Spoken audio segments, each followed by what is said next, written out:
Hey there, welcome back to the Complicated Kids podcast. I'm your host, Gabriele Nicolet. I am a toddler whisperer, a speech therapist, and a parent coach. And today I'm joined by Matthew Fishleder. Matthew, welcome. Thanks for having me. We are going to talk, and I'm very excited about this, all about regulation today. Before we do that, tell the good people a little bit about yourself, where you are, and what you do. Sure. I'm a licensed marriage and family therapist. I work in Germantown, Maryland, and the surrounding areas. I work with individual adults, parents throughout Maryland. I'm also licensed in California. I see people there as well. I do help a lot of parents to talk about these kinds of things with the importance of self-regulation and understanding how they can support their kids through difficult moments. Yeah, and that is people who listen to the podcast will know like that's what juices me up. I'm like, yeah, how do we do that? So the thing you said before we hit record, and I usually ask, what do people most need to know that they don't know? And you said we can't teach kids to be regulated if adults can't get regulated, or something like that. Do you want to explain a little bit about how you think about that concept? Sure. I mean, I'm also a parent myself, and so that's something else that comes to mind for me and that I share with folks a lot. The kids are still developing these emerging skills of self-regulation, and the way that that shows up is dysregulation when they don't know how to do it themselves. When our kids get dysregulated, it has the impact on us as caregivers of dysregulating us. And so we experience that normal chaos that our kids experiencing. It's it's the invisible labor of getting attuned to ourselves and realizing I'm dysregulated. I'm emotional right now. I feel anxious because my kid is pulling on my shirt and saying my name again and again and again. And realizing that we're dysregulated ourselves is the step toward finding the centeredness that we need to identify what can I say to this kid? What can I say to this kid on purpose? Um, that acknowledges not just where we are ourselves, but where how we can tune in to what's going on for a kiddo. You're saying all my favorite words. Um, My favorite words too. yeah. Yeah. Um, the first one was normal. It's normal to be dysregulated or to become dysregulated when your child is poking and pulling and saying your name, mommy, mommy, mommy, mommy, daddy, daddy, daddy, daddy. Why is that normal and how does that work?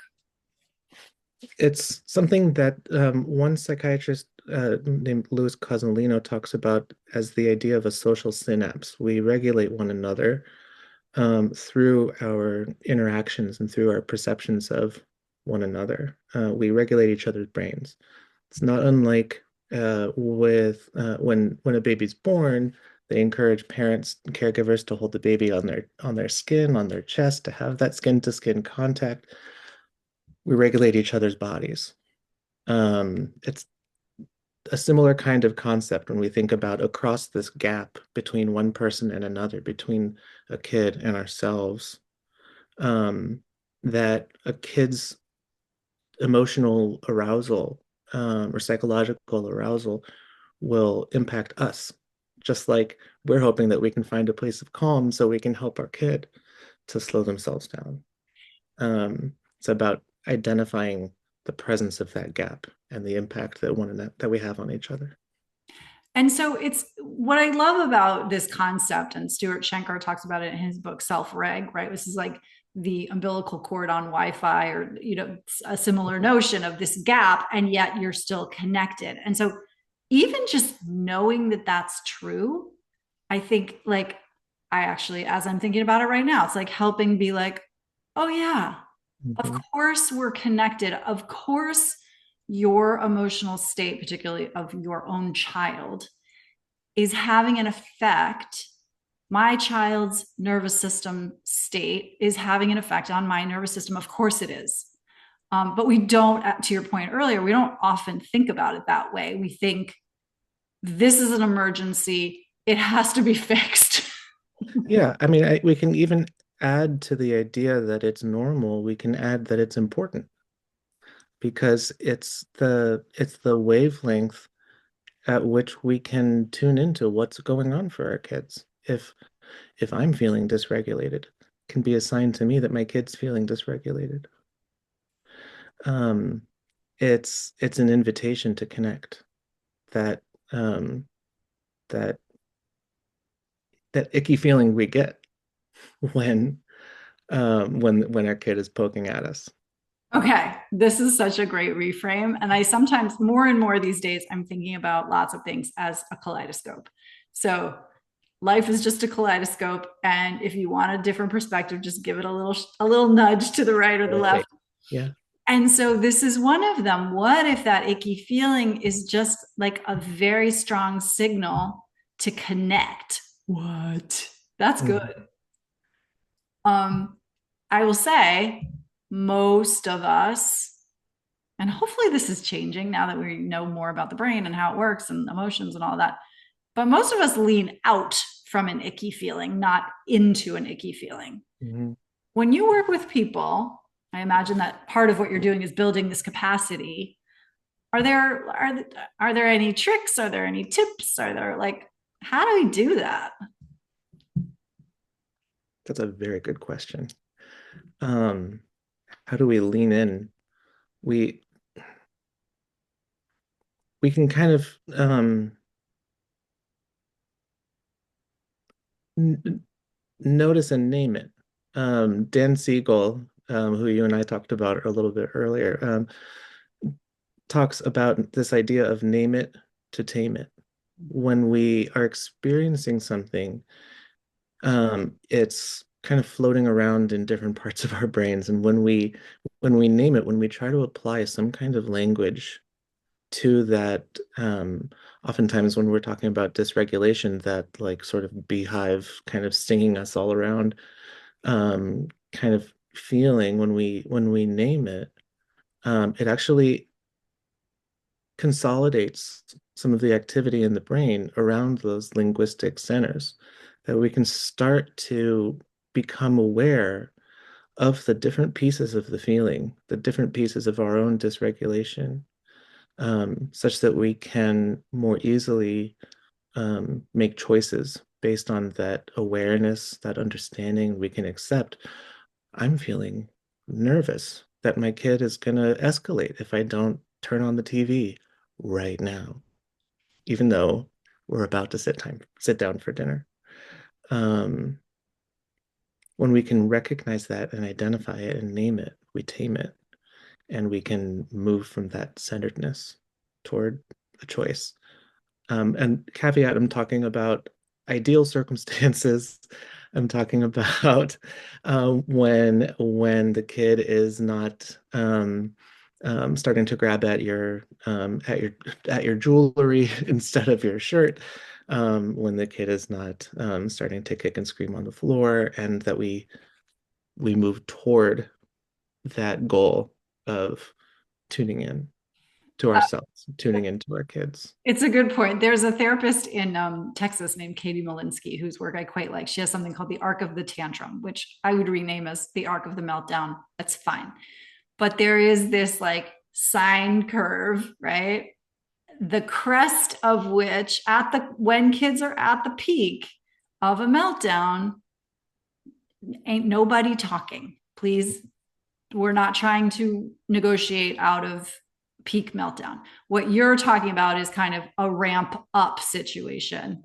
And maybe even right before a ramp up situation where you start to get those prickles of awareness that like, oh, something might be happening here. Mm-hmm.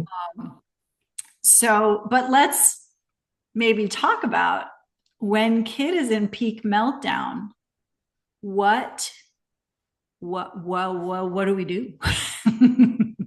So Bruce Perry is another psychologist who talks about really extensively about the what's happening in the brain. This is what I read. And you're talking about it too, but this is what I read when I'm not working. I'm like, oh, I want to find something really interesting about the brain. He talks about this three-step process of regulating, relating, and then reasoning. So even I would add to that, before we regulate our kids, we regulate ourselves. We can't reason with a kid that's at a 10 out of 10. Um, in part because the areas of their brain that do the reasoning don't have the blood flow in them. The blood is going to their arms and their legs so they can kick and scream. Um, and it's tightening their throat so they can be as loud as they need to be to get what they need to survive. They need that TV to be on. They need ice cream for dinner. Can we pause here for just a second? Because I do think um, parents and teachers and clinicians should really understand this. It to the child in the moment, it is real. We can say all day long, objectively, we don't need ice cream for dinner, but we're not having an objective experience. None of us is, first of It all. doesn't matter to the kid. It's a survival. It And so, feels yeah, like a survival thing. Yeah. in that moment, that ice cream for dinner is the nail on which we are hanging. They are hanging their very being. And once I have this conversation all the time, once parents understand that or start to maybe just open the door a little bit to the possibility that that could be true, then we have like access to all of this other stuff. Okay, I totally interrupted your point. You were talking about Bruce Perry, three things. Keep going. No, that's okay.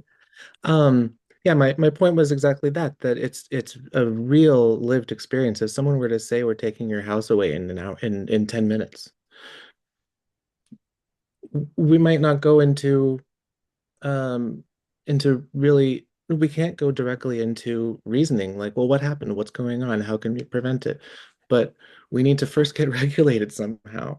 It's this basic survival need, and that's the experience of these kiddos um and these survival mechanisms in the brain start to fire. And when I was talking earlier, I mentioned in passing that we don't have the blood flow to the reasoning parts of the brain. That's that survival response that you're talking about, that's firing in these kiddos' brains. So we have to first um, regulate ourselves to get connected to them and help them to regulate. From there, it's very tempting to go from, okay, you're regulated, my kiddo, you're regulated. Um, let's go to reasoning. But the intermediary is actually to relate. The relating is to validate their experience, is to validate you really, really wanted ice cream for dinner. I really hear that. And it's so frustrating. It's so frustrating that you could hit me. Pause. You're saying my favorite word again, one of my favorite words, which is validation.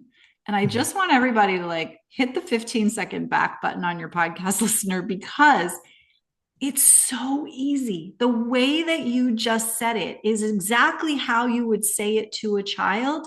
It Mhm. doesn't cost anything. Don't It's cost a thing. it's not a delay and it's not an excuse and it's not permission for any bad behavior. What it is an acknowledgement that you are having an experience and I understand that you're having an experience. Not that I agree, not that I'm having the same experience. This is your experience. This is your experience. And because you're a child, this is like one of my soapboxes, you can tell I'm getting all agitated. Because you are a child and you don't know how to explain your experiences, you are just having them all the time, which think about how much of a trip that is. I, the adult, am going to help you explain your experience to yourself. Like, anyway, keep talking, please. Well, that's fine. No, Yeah. it's so right on. That it can feel so much like we're feeding the beast, like we're telling a kid, by saying, I know it's sad that you can't have ice cream for dinner, that we're hinting at we're going to give them ice cream for dinner, that they have the power over us to make that happen. And what we're really trying to show them is that that we can acknowledge, as their parent can acknowledge, just how desperate they're feeling for this thing to happen, just the intensity of the survival strategy, which to them it feels like ice cream for dinner is kind of like the standard metaphor that I use because it's just so out there for us as parents, but it's so completely normal and like reasonable for a 4-year-old to like um and when we take that moment to, once we've regulated them, slowed them down a little bit, and we can relate with the kid, then not only are we providing that, to use one of your favorite words, to validate that validation, that we can see what their reality is, but we're actually further regulating them.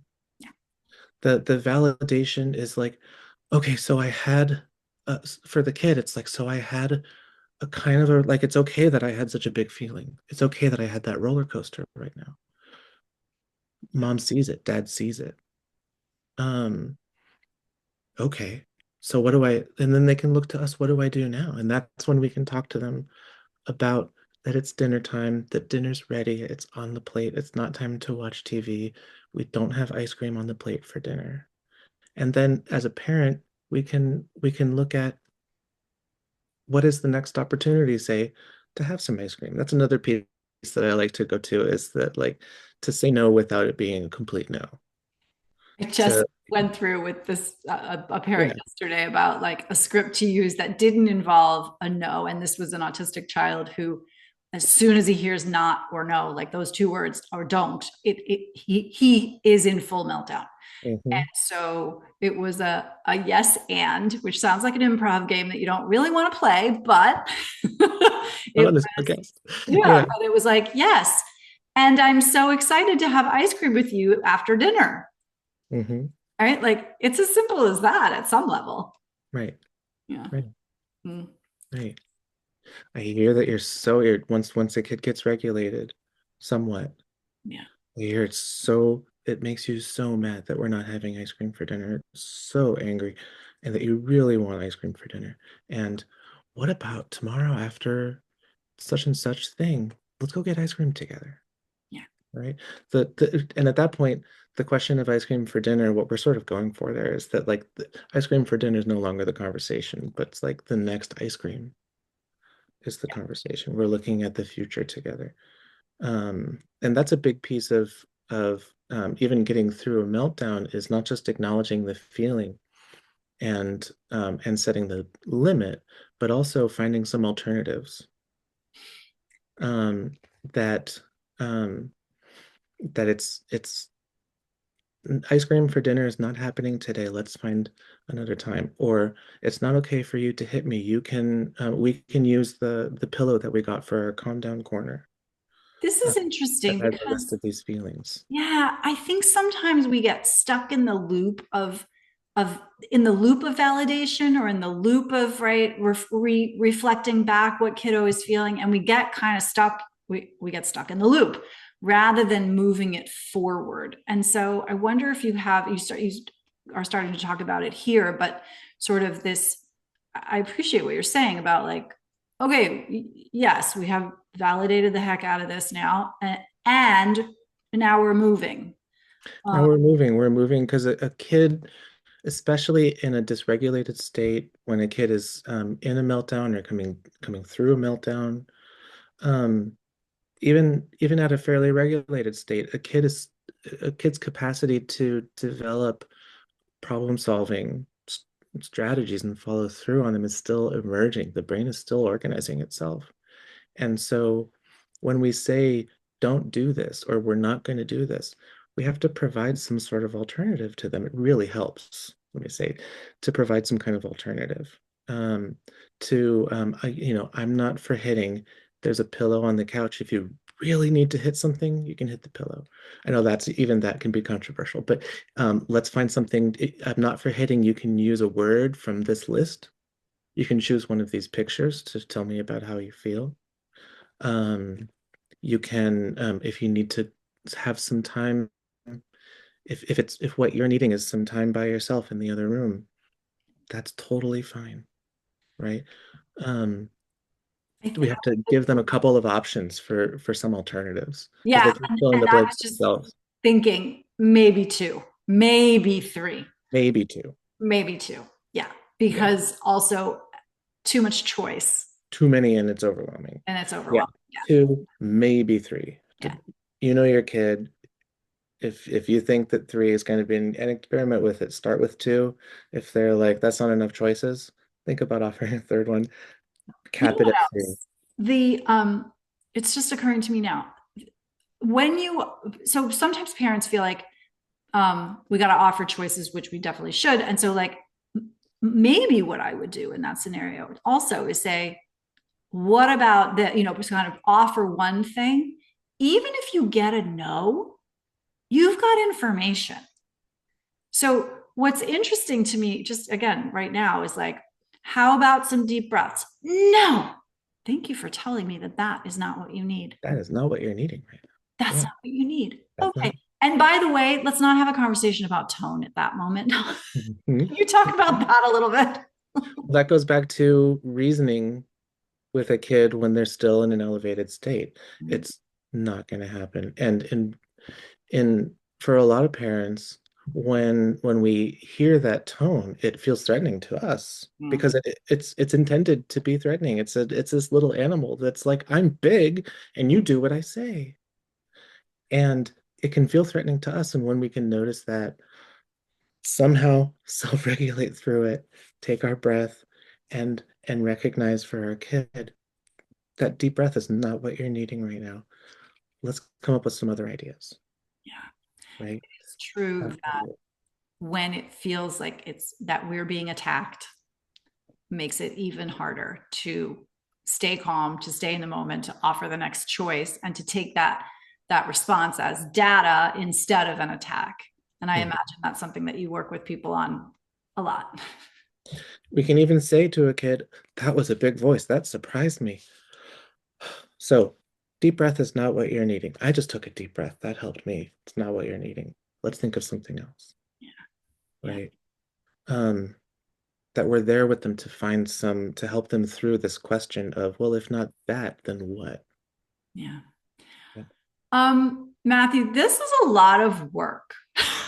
sure is. Do you want to normalize that a little bit?